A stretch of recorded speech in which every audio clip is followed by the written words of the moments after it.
raise your right hand and repeat after me. I state your name.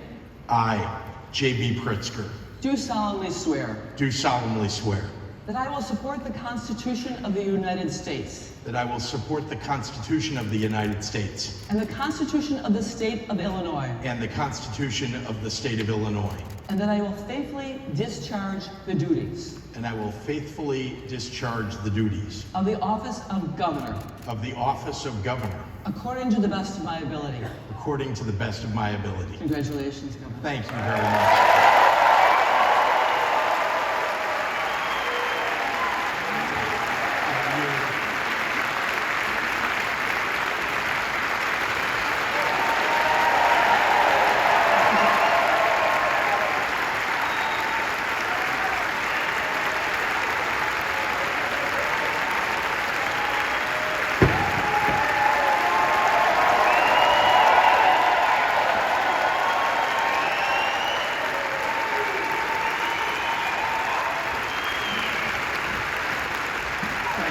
Thank you very much. Well, during this last campaign over the last year, I drove all across the state, and I couldn't help but notice that people had put up some signs in their yards that said, "Fire Pritzker." I was concerned about this until my kids pointed out that when people in their generation think something is really cool, they say, "That's fire."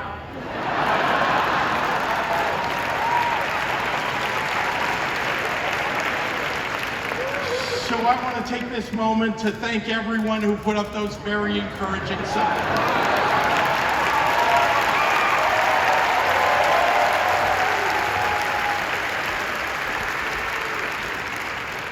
Today, as every day, I feel blessed to stand with my compassionate and dedicated partner in governance and your Lieutenant Governor, the outstanding Juliana Stratton.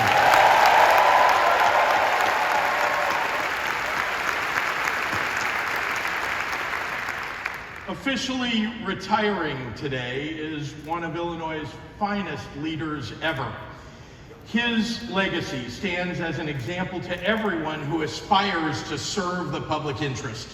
On behalf of the people of Illinois, please join me in giving thanks to our inimitable Secretary of State, Jesse White.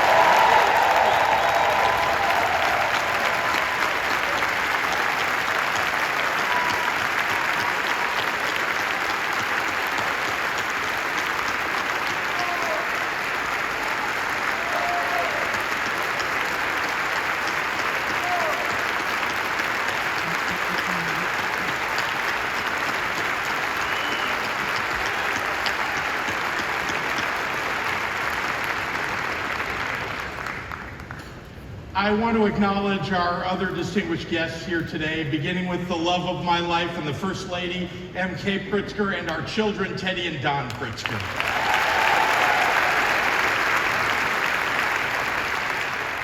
Chief Justice Mary Jane Tice, House Speaker Emanuel Chris Welch, Senate President Don Harmon, Leader Tony McCombie, Leader John Curran, Attorney General Kwame Raoul, Secretary of State-elect Alexi Giannoulias, Comptroller Susana Mendoza, Treasurer Mike Frericks,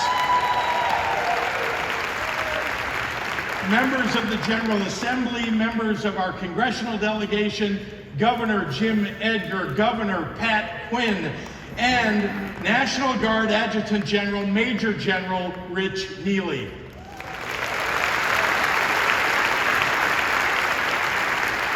To all of you, on behalf of the people of Illinois, thank you for your service and your sacrifice. Now, 4 years ago, I stood on this very stage and I laid out a vision for change in Illinois.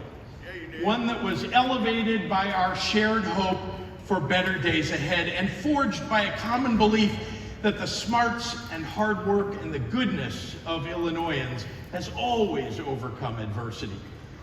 Our hope was buttressed by the past resilience of our people who have survived wars and a Great Depression.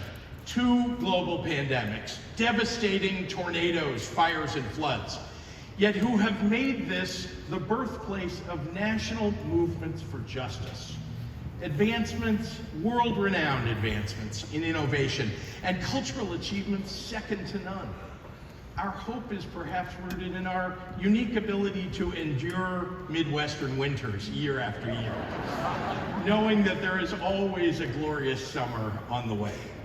Our hope is spurred on by the knowledge that the doomsayers who eagerly prophesy total misery every time Illinois faces an honest challenge have unintentionally inspired a generation of leaders with a resilient optimism for our future.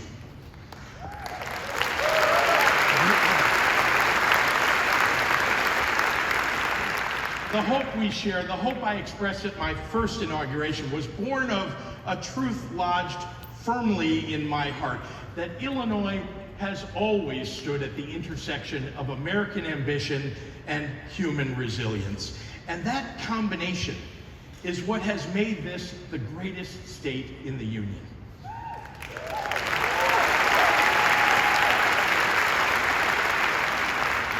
So 4 years ago, with hope in our hearts and persistence in our souls, we went to work, and we got big things done. We balanced the budget and got credit upgrades. We raised the minimum wage.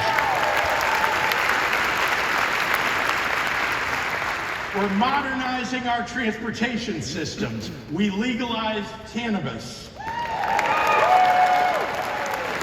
I see all of you. We protected reproductive freedom in our laws.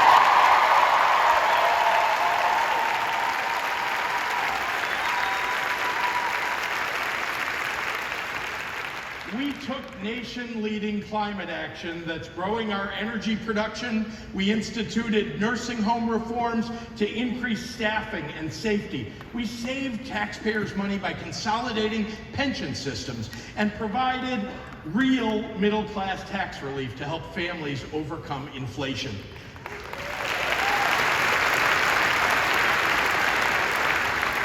We added better-paying jobs. We grew our economy to $1 trillion, protected workers' rights, and expanded health care coverage.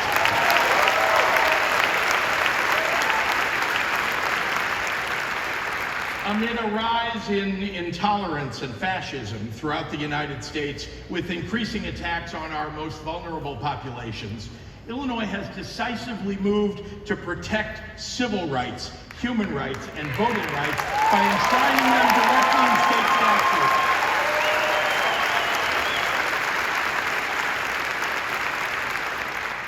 We did all of those things while fighting to survive a historic crisis, one that has left a deep imprint on every one of us. One of the realities I learned about being a governor is that there's no permanent playbook to follow. Every 4 years brings different challenges than the 4 years past. All that you can do is become a student of history and of the people who came before you, to try and learn from their victories and their defeats, their triumphs and their challenges. I've taken to learning from the words and actions of past governors, regardless of their political affiliations or leanings. Though let's be honest, in Illinois, choosing which ones to learn from can be a challenge. But we've had more than 200 years of governors, and regardless of the adversities they faced, most of them put the people first. And I've tried to discern from the things those governors said publicly what they may have been wrestling with privately.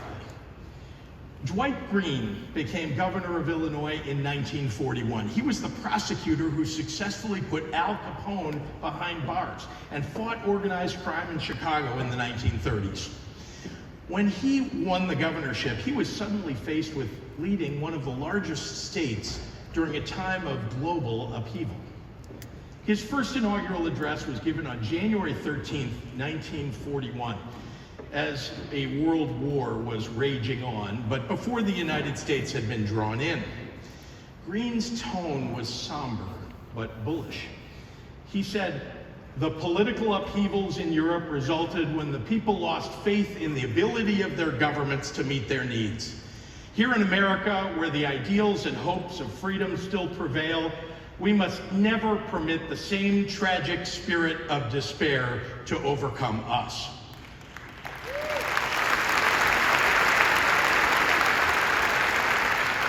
Now, by the time Governor Green gave his second inaugural speech on January 8, 1945, the world weariness he must have felt seems to peek through as he talks about the waning days of the war.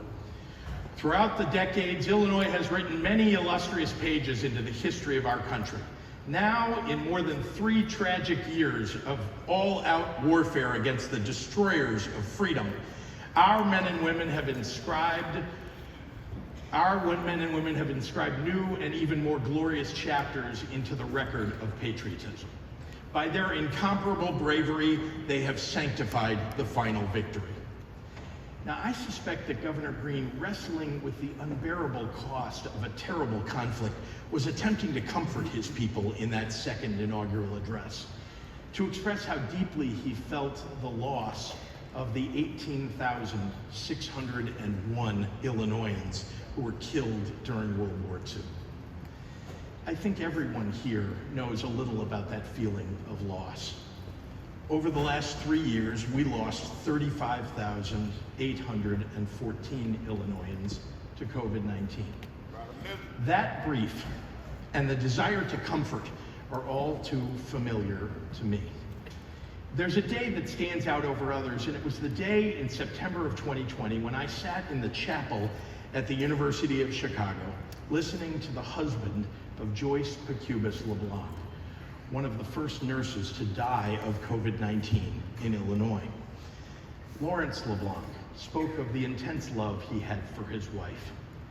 He ended his tribute to Joyce, saying, "If I had another 10 lifetimes to live, and I had to choose, it would be with her." I did not know at that point that the pandemic would rage on to an even higher peak for another year and a half, that so many more people would die or fall ill, that the disruption to our lives, our well-beings, our livelihoods was far from over. But that evening, at that chapel, I just knew that I was the governor, and I had a responsibility to Lawrence LeBlanc and to his beloved Joyce to honor his words and her passing, and to make real the sacred prayer that I said nearly every day at the podium. May their memory be for a blessing. The difficult thing about governing through unprecedented times is that it's your job to set the precedent, to find a path, even when none appears to exist, to lift up the frontline heroes, the essential workers on whom we all rely, to make the hard decisions to protect those doing the very hard work of keeping us all together. As governor, it's your job to plan for the future, even as you continue to grapple with the past. That's a lesson tucked into Governor Green's second inaugural speech, which, while filled with somber remembrance, also set a second-term agenda for post-war Illinois, even before the war ended. So today, as Illinois continues its progress, overcoming our historical fiscal challenges and a deadly global pandemic, I come to you with an agenda as ambitious and bold as our people are, thinking not only about the next 4 years, but about the next 40. Our long-term ambitions must begin with a focus on the people for whom we are building. No policy proposal that I could advance will have a greater impact on our future than the quality care and education we afford to our very youngest residents.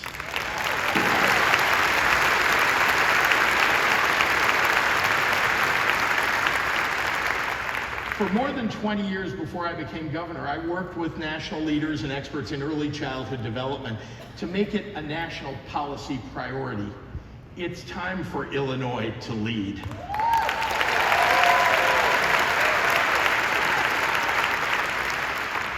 The research is clear. Quality childcare affords parents the opportunity to work or attend school and pursue greater economic security. and preschool improves academic success for our children, yields higher graduation rates, raises lifetime earnings potential, and saves taxpayers money.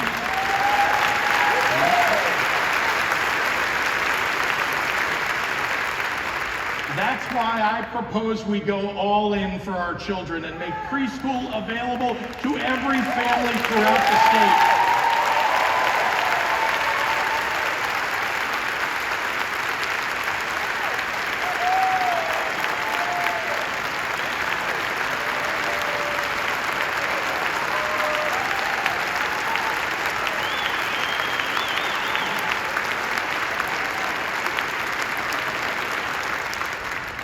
And let's not stop there. Let's provide more economic security for families by eliminating child care deserts and expanding child care options.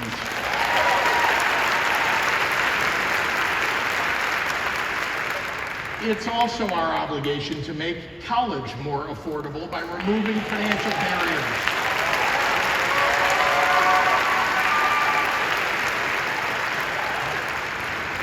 That's why we need to bring down the cost of higher education. Since I took office, we've increased scholarships by more than 50%. Now let's focus on making tuition free for every working class family in Illinois.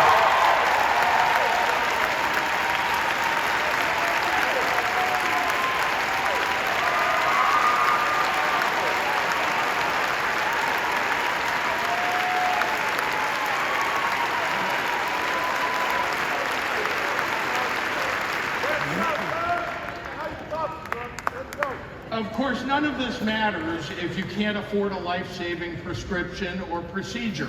We already capped the cost of insulin, but we ought to continue making health care coverage more affordable and more widespread. Health care is a right, not a privilege.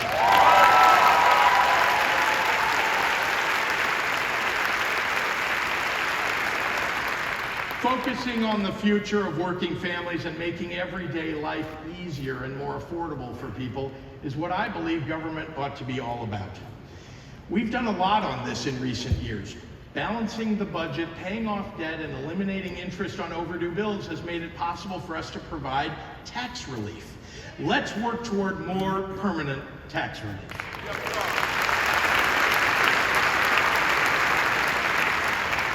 Improving our roads has saved hundreds of dollars a year for drivers, which matters even more when you know that one flat tire or one auto repair can lead to a genuine fiscal emergency or even the loss of a job for many people. Lifting up working families and children also means doing everything that we can to free them from the dangers of gun violence.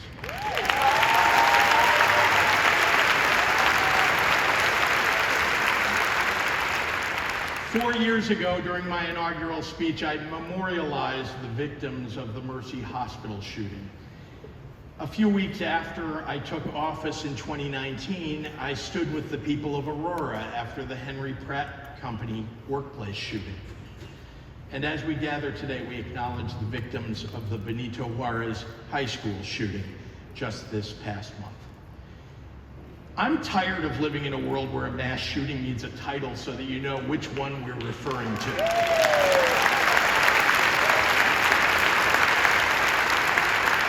Hospitals, high schools, homes, parades, offices, there's no place, geographic or otherwise, that's been spared from the threat of gun violence. Whether it's ghost guns, high-powered semi-automatic rifles, or modified rapid-fire handguns, dangerous weapons are putting families and law enforcement at risk. Now, I'm a firm believer that government functions best when we look for compromise. But I'm done with the NRA having its way when it comes to mass shootings.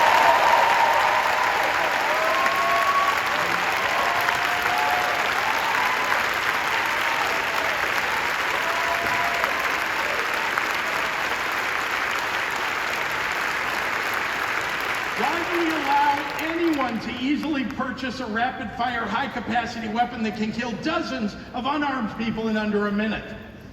When I campaigned for re-election and promised to pass an assault weapons ban, 8 states already had one.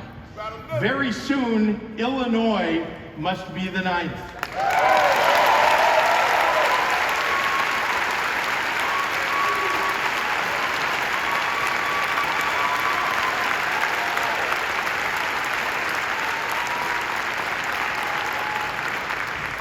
And we ought to have a real accounting of the assault weapons currently in circulation. Let's get it done, and then the federal government should follow our lead. One thing last year proved is that if given the chance, a bunch of right-wing judges and legislators will take away women's rights. Well, Illinois spoke loudly and decisively in 2022 and declared that in the land of Lincoln, we trust women.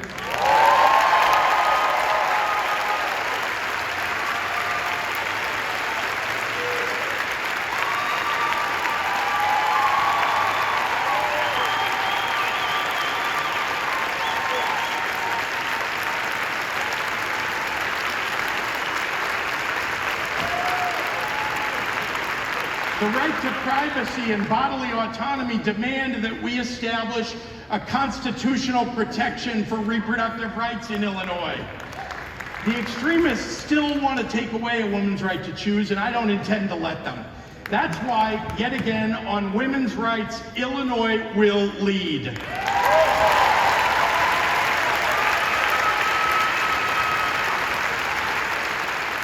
Finally, our success as a state goes hand in hand with a determination to fight against a rising tide of hate.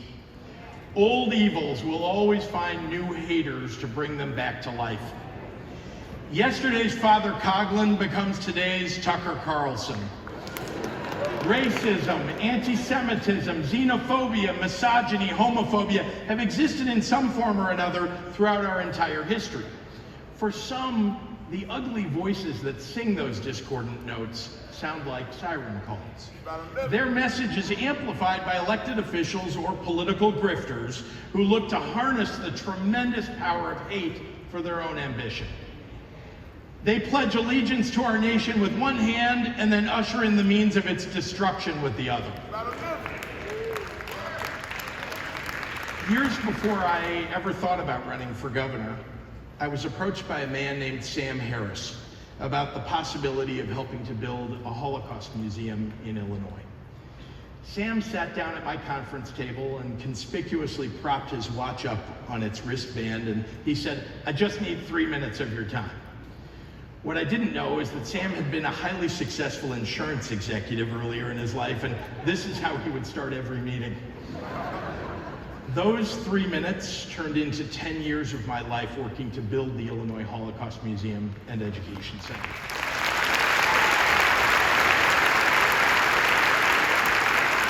But it was Sam's personal story that has had the most impact on me over time. You see, Sam is a Holocaust survivor himself. He was born in Deblin, Poland, and when the Nazis invaded his town, they murdered Sam's parents, all of his relatives except 2 sisters, and all of his friends. Sam miraculously escaped extermination in 2 concentration camps, the conditions of which are almost unspeakable. After the war, he was placed in an orphanage in Poland, and eventually was adopted by Dr. and Mrs. Ellis Harris in Northbrook, Illinois. Sam is remarkable. For nearly 30 years, he has traveled the country to tell his story, to impress upon people that when hatred and bigotry go unchecked, democracy will come to an end and even potentially lead to genocide. I've learned an awful lot from Sam, and I've realized that for my entire lifetime, progress has been made against bigotry and intolerance, but not anymore. None of us should ignore that our nation has slid noticeably backward, and dangerously so. Just in the last few years, we've seen gunmen killing dozens of Jewish and Black parishioners while they prayed, swastikas spray painted on Jewish grave markers, anti-vaxxers attacking Asian American seniors, vandalism and intimidation against Muslim Americans and the LGBTQ+ community. hate crimes are increasing at an alarming rate. Sam's story reminds me today, as I start a second term as your governor, that the battles for freedom and democracy that Governor Green thought we had fought and won are being fought once again right here at home. That old evils must be faced head on yet again by a new generation. But I bring hope to the battles ahead because time and time again, the people of Illinois prevail when challenges arise. The families of Taylorville didn't give up when a tornado wiped out 100 homes and 22 people were injured. They helped each other out, and the community came together to rebuild. When schools closed for 8 weeks in 2020, 300 volunteers from Lombard, Villa Park, and Oak Brook Terrace rode on a fleet of school buses and provided curbside delivery of 32,000 meals to 3,200 low-income children who would have otherwise gone without a meal. When food banks were facing shortages during the worst parts of the pandemic, Central Illinois farmers delivered tons of free produce. Hate needs two things to thrive: the sense of helplessness that fertilizes hopelessness, and the willingness of powerful people to cower in front of a lie. Illinois, we have power and we have hope, and a genuine goodness that is rooted in being the place in this country to which all people can come and live free. We must recognize that hate can wield enormous strength, but we must remember the fortitude with which we have always confronted it. Our history gives me hope and confidence that we will never falter. I'm honored to stand alongside you as we face the battles ahead together as one Illinois. God bless you. God bless the great state of Illinois. God bless the United States of America.